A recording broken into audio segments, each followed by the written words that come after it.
Olá, muito bom dia a você que nos acompanha todos os sábados aqui na telinha da SIC TV, dando início ao nosso Viver Bem, sempre falando de qualidade de vida, de bem-estar, de saúde. A cada sábado a gente traz uma nova temática com a ajuda dos nossos especialistas para levar informação a todos os públicos e assim a gente conseguir aí, obter mais qualidade de vida. Então, olha só, hoje a gente vai falar sobre sono, porque dormir bem é essencial para conseguir realizar as tarefas diárias com disposição e vigor. Sem uma noite de sono adequada, vários aspectos podem ser prejudicados, como produtividade do trabalho, humor, mas além disso, o sono é importante para a saúde e colabora no equilíbrio do organismo e no melhor funcionamento dele. Então, convidamos a endocrinologista, a doutora Maria Augusta, para nos explicar como ter uma melhor noite de sono, como cuidar do sono. Tudo bem, doutora? Tudo bem, Renata. Bom dia. Seja bem-vinda com a gente. Muito obrigada. Vamos conversar então um pouquinho? Pode sentar para a gente entender tanto a importância, né, do sono e o que a gente pode fazer para melhorar a qualidade do sono, doutora? Sim. Qual que é a importância do sono para a nossa vida? Certo, então você deu uma introdução maravilhosa, né? E a gente tem que voltar a esse significado do sono, que é o quê? O momento em que a gente restaura todas as nossas funções fisiológicas. Então vai ser o momento que você vai sedimentar a sua memória, vai restaurar a condição cardiovascular, respiratória e principalmente hormonal. Uhum. E quanto tempo uma pessoa ela deve dormir todas as noites, então, para se manter saudável, para ter aí um bom funcionamento do seu dia a dia, do seu organismo? Tem uma regra? Sim, nós temos uma regra de buscar próximo das 8 horas.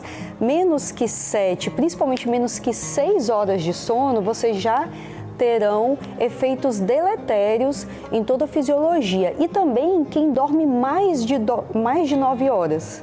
Dormir mais, um pouquinho a mais, também faz mal? Sim, então, geralmente para você, se você ficar sempre nesse ciclo de dormir a mais, dormir a menos, isso não vai estabelecer o equilíbrio. Eu tenho que ter uma rotina de sono. Isso, a rotina de sono. Isso inclui, de repente, horários que eu vou dormir, protocolos, se eu vou apagar a luz, qual que é minha rotina de fato, eu tenho que criar isso para ter um bom resultado. Sim, para o equilíbrio hormonal, é verdade. Existe uma diferença, doutora? Porque muitos falam, a mulher dorme mais. Tem diferença entre um homem e uma mulher? Eu acredito que isso é um mito e o porquê disso, né? Talvez no começo pela demanda de trabalho do homem, mas agora eu vejo que é generalizada essa questão de ansiedade, falta de sono, e o que eu estou vendo é que as mulheres também estão privando o seu sono para aumentar a produtividade. Quais são os principais distúrbios do sono, doutora?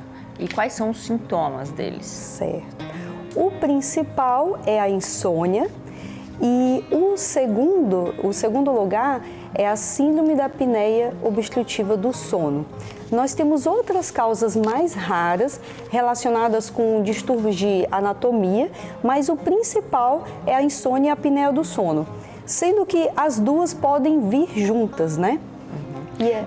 É muito comum as duas situações, os dois distúrbios? Sim, principalmente por isso que eu estava falando com relação a essa necessidade de aumento de produtividade. Então, a gente não faz isso que você estava falando, Renata, de criar essa rotina, vai chegando em casa e desacelerando, né? Parece que as pessoas chegam em casa e continuam respondendo o WhatsApp no trabalho, né? E isso aí faz você liberar hormônios de estresse, ansiedade, que vão afetar todo o ciclo circadiano. Mas quando que eu vou entender, doutora, como é que eu vou perceber se aquela minha noite mal dormida ou o reflexo dela se trata de um distúrbio ou foi algo eventual? Como que eu vou diferenciar isso? Eu tô com insônia. Muita gente fala assim, de repente tô com insônia, mas você vai ver a pessoa, ela é uma pessoa que acorda mais tarde, por isso ela dorme mais tarde. Como que a gente vai entender de fato esses dois principais distúrbios? a gente vai entender tendo consciência corporal, né? O que está modificando? Que às vezes fica tão normal essa vida estressante, né? Que a gente não dá valor aos sintomas. Então, os principais sintomas na insônia, né? Tanto também como na apneia, vai ser um cansaço excessivo, uma fadiga, cefaleia matinal. Esses pacientes, eles vão ter também distúrbio do humor, então é como se a pessoa ficasse intolerante, né? Vão começar a ter déficit cognitivo, então dificuldade para aprendizagem, dificuldade de raciocínio, né? E a gente vê um mundo com tantos diagnósticos de TDAH e, na realidade, pode ser só a vida estressante, a falta de sono, né? E agora, a apneia obstrutiva do sono, ela é mais grave do que a insônia, porque nesse caso você vai ter alterações fisiológicas e estruturais, aumentando a mortalidade cardiovascular. Então, o que acontece? Na apneia do sono, a gente tem a principal causa, a obesidade. Então, o aumento da circunferência abdominal vai piorar a respiração. Você vê, eu estou gestante mesmo assim, eu já estou assim, né? Você vê uma dificuldade para respirar por causa desse aumento, né? E na obesidade acontece isso, e principalmente nas estruturas aqui da via aérea superior. Então, você vai ter uma obstrução com diminuição da oxigenação, gerando o que a gente chama de hipóxia. Então, é como se fosse uma situação de risco, então, de vida, né? Vai diminuir o oxigênio, o seu corpo vai lutar para você viver, produzindo mais hormônios de estresse, aumentando a frequência cardíaca, neurotransmissores. Então, aquele momento que seria um momento de descanso, vai ser um momento que o seu corpo vai lutar para viver. E isso, cronicamente, o que vai acontecer? Vai alterar a estrutura cardíaca, gerando infarto, insuficiência cardíaca e até morte súbita durante o sono. Para essas pessoas, então, que ali estão acima do peso, que estão na obesidade, é como se fosse uma atividade mais intensa mesmo, então ter que respirar ali durante o sono. Por isso no momento de restauração, né? Você está lutando contra a vida. Os desvios de septos, outros problemas respiratórios também podem estar associados? Podem, né? Uma obstrução mais superior, né? Então, na infância, tem a questão da hipertrofia da adenoide, que o otorrino vai separar qual é o momento que vai estar alterando ou se é mais fisiológico do aumento da imunidade, né, da criança. Muito bem, a gente vai saber um pouquinho mais sobre este assunto já depois do intervalo, que é bem breve. Então você de casa, não saia daí que a gente volta rapidinho.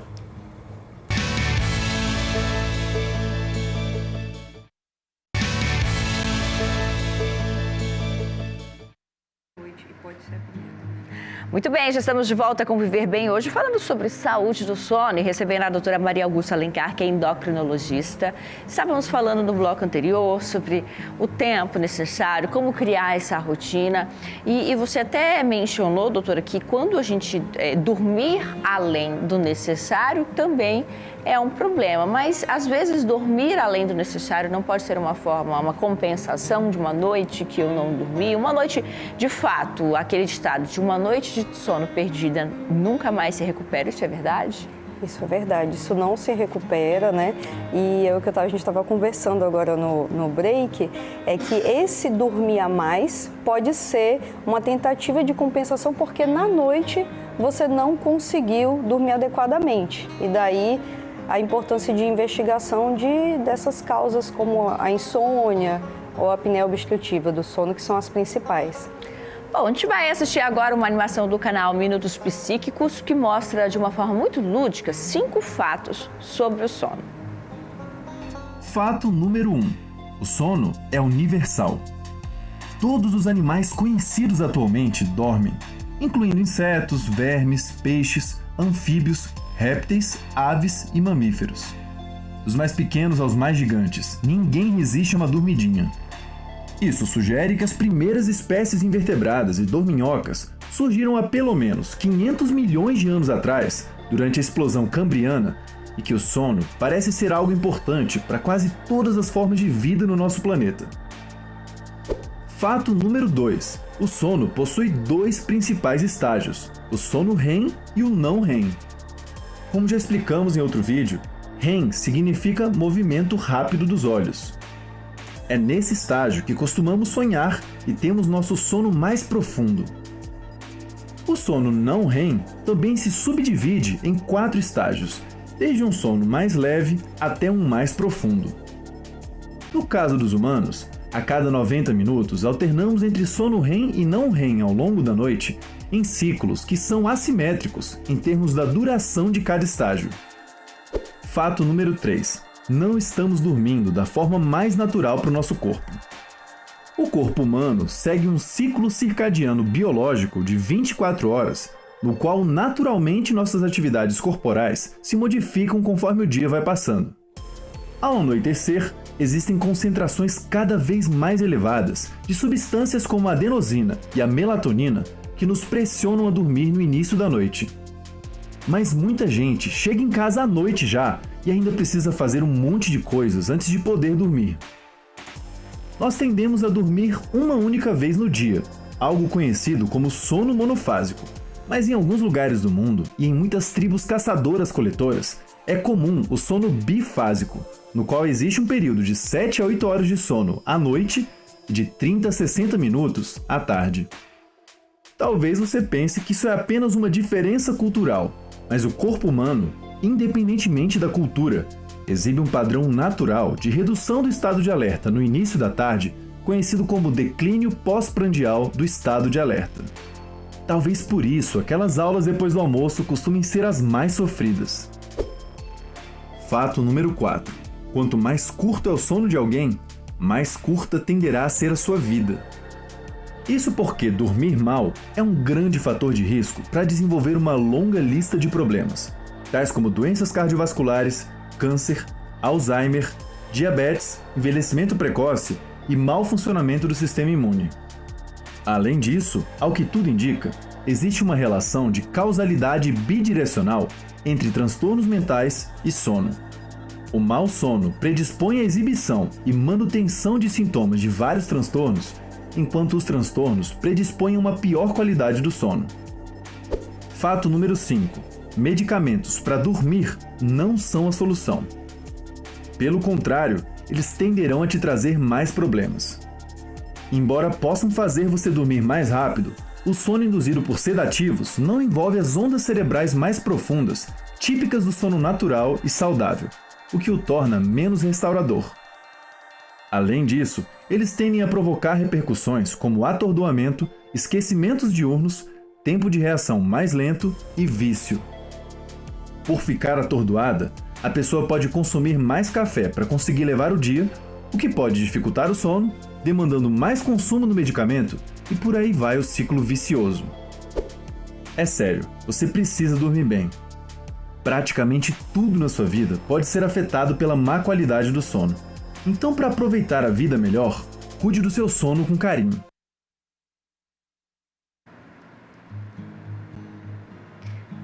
Bem interessante, né, doutora? Retratando ali vários pontos que a gente até conversou sobre as questões de rotina, né? A gente chega em casa hoje em dia, a gente tem muita coisa para fazer. Quem tem filho tem que cuidar do filho, tem que arrumar a casa, tem que preparar as coisas para o dia seguinte. Você acaba não desligando. O momento que seria para relaxamento, você não desliga. Outro ponto que chamou bastante atenção também é o uso de medicamentos, né? Que a gente sabe que o uso, ele acontece em muitos casos de forma indiscriminada e isso pode ser prejudicial também para o organismo, né? Sim, então a medicação, ela é importante, muitas pessoas precisam, mas o principal é a gente descobrir o agente causal, né? Então, a medicação ela pode ser um veículo para você iniciar o sono, até te ajudar, né, a mudar a rotina, mas o principal é saber a causa, né? Então, às vezes a pessoa já faz a rotina do sono adequada, não está sofrendo de insônia, mas na realidade ela tem a apneia obstrutiva do sono. E durante anos a gente vê aumento de mortalidade. Como que o sono ele afeta o desempenho cognitivo e também a capacidade de aprendizado? Porque, né, nesse vídeo, né, que a gente viu agora, mostrou essa parte do sono profundo, onde a memória ela vai ser sedimentada, o aprendizado vai ser sedimentado. Então, você não tem essa recuperação cerebral. E o que acontece? No outro dia, é como se você nunca restaura a sua função cerebral. Então, os pacientes têm sim déficit cognitivo pela insônia ou pela falta da restauração por causa da apneia. E quais são as diferenças, doutora, entre os ritmos circadianos em adultos e adolescentes? O que seria isso? Então, o que acontece, né? Quando a criança nasce, né? Gente, toda mãe sabe, já estamos preparando aqui. A criança, ela não vai conseguir, ela não entra no sono profundo, por quê? Porque ela ainda está tendo um amadurecimento do sistema nervoso central dela. Então, ela ainda está aprendendo, né, a produzir os hormônios de forma adequada. Então, principalmente nessa fase da mudança de sono para o sono profundo, a criança, ela desperta, né? E a gente tem que ensinar e ter muita paciência, né, para a criança voltar a dormir e conseguir entrar no segundo sono. Então, isso faz com que encurte, são menores os tempos de sono do bebê, e isso vai prolongando, né? E é o que modifica. Então, a diferença, né, da criança para o adolescente e o adulto é essa maturidade, e também a gente tem um outro ponto, que é a questão do horário do sono profundo, que às vezes se prolonga no adolescente. Então, no adolescente, às vezes, há a necessidade de dormir um pouco mais no período da manhã. Não quer dizer dormir até 11 horas, mas assim, que você tem uma piora de qualidade de vida, desenvolvimento, se esse adolescente tiver que acordar às 5 horas da manhã. Né? Então, existe essa fase, não é presente em todos, mas isso são fases do desenvolvimento.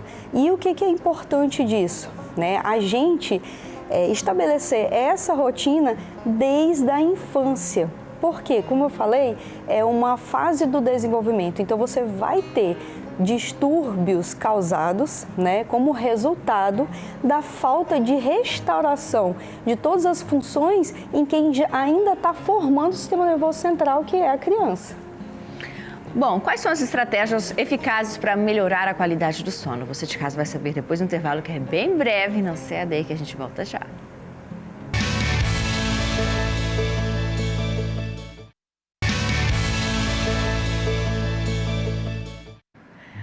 Já de volta com o nosso programa falando sobre qualidade do sono, a importância do sono para a nossa saúde. A gente está recebendo a doutora Maria Augusta, que é endocrinologista, entendendo todos esses processos, como identificar os sinais, como buscar ajuda e como melhorar. Quais são as estratégias, então, eficazes para melhorar a qualidade do sono, doutora? Eu acho que primeiro é a gente relembrar um pouco do passado. Como é que era a rotina antigamente, né? Então, antigamente a gente não continuava, primeiro que não tinha nem celular, né? Então, trabalhou, o que não resolveu, tchau. Dificilmente o seu chefe ia ligar no seu telefone fixo, só se fosse urgente. E agora a gente continua trabalhando. Então, seria essa mudança de fase para restaurar. Então, do mesmo jeito que a gente vê muita dificuldade dos pais para fazer a rotina do sono da criança, a gente tem que fazer essa rotina do sono também. Então, na hora que a luz começa a baixar, o sol começa a ir, todas as nossas produções hormonais vão modificar, né? Então, vai ser a hora da melatonina, que a melatonina ela vai orquestrar o ciclo circadiano, iniciando esse período de restauração. Só que nessa hora é a hora que a gente continua ligado em luz. Então, seria diminuir as luzes, né? Você pode até fazer as coisas em casa, mas tentar fazer algo não estressante, né? Se você está ali em família, vamos fazer leituras, aí você não vai fazer leitura de um romance policial, vai ser algo mais tranquilo, né?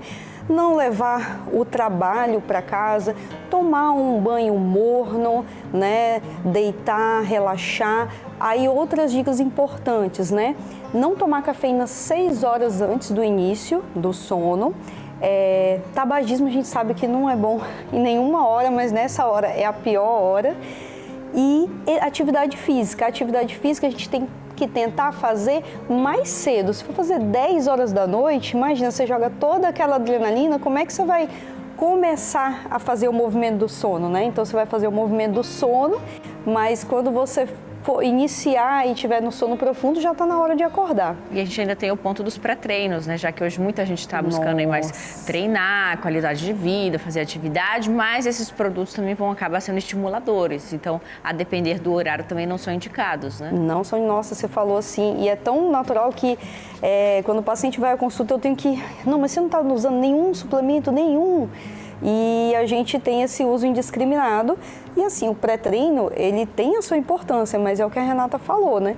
E de nada adianta eu usar pré-treino, whey protein, o melhor personal, se na hora de restauração muscular você não vai estar fazendo isso, né? Então, existe perda de massa muscular, a gente sabe que é um dos pilares, né, dos atletas, é o sono de qualidade. Você falou aí sobre o nosso corpo entender que a luz baixou, o dia está acabando e a produção da melatonina. Então, essa exposição às luzes ali do celular, do computador, da televisão, isso atrapalha a produção da melatonina, doutora? Atrapalha a produção da melatonina.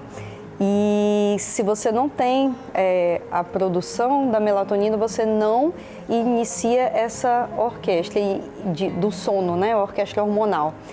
Não vai ter a restauração e o pior, às vezes você está vendo um conteúdo, inclusive, que te agita mais. Então, a importância é a gente tentar voltar no tempo que a gente não tinha tanta insônia, que a gente diminuía as luzes e descansava. Doutora, então quero agradecer a sua participação, viu? Quer aproveitar aqui nosso espaço para deixar uma mensagem final para os nossos telespectadores para que de fato tenham um sono de qualidade? Certo, eu vejo que o principal é a gente se conectar com as nossas reais necessidades, ter em mente qual é o objetivo que a gente quer na vida, qual é a velocidade que a gente quer alcançar, porque às vezes a gente entra nesse multitarefa para alcançar algo que talvez a gente nem queira, numa velocidade rápida, mas na realidade a gente está diminuindo o nosso tempo de vida. Então, a minha mensagem é ressignificar mesmo qual é o caminho que a gente e como a gente quer tomar para ter qualidade de vida realmente. Agradecer também a Celibras, nos ajudando a levar este tema a todos os públicos, propagando informação, falando de qualidade de vida e de bem-estar. E agradecer a você de casa que todos os sábados está aqui juntinho conosco na tela da SIC TV. Aproveite bem o final de semana, durma bem. Semana que vem nós estamos de volta. Tchau, gente!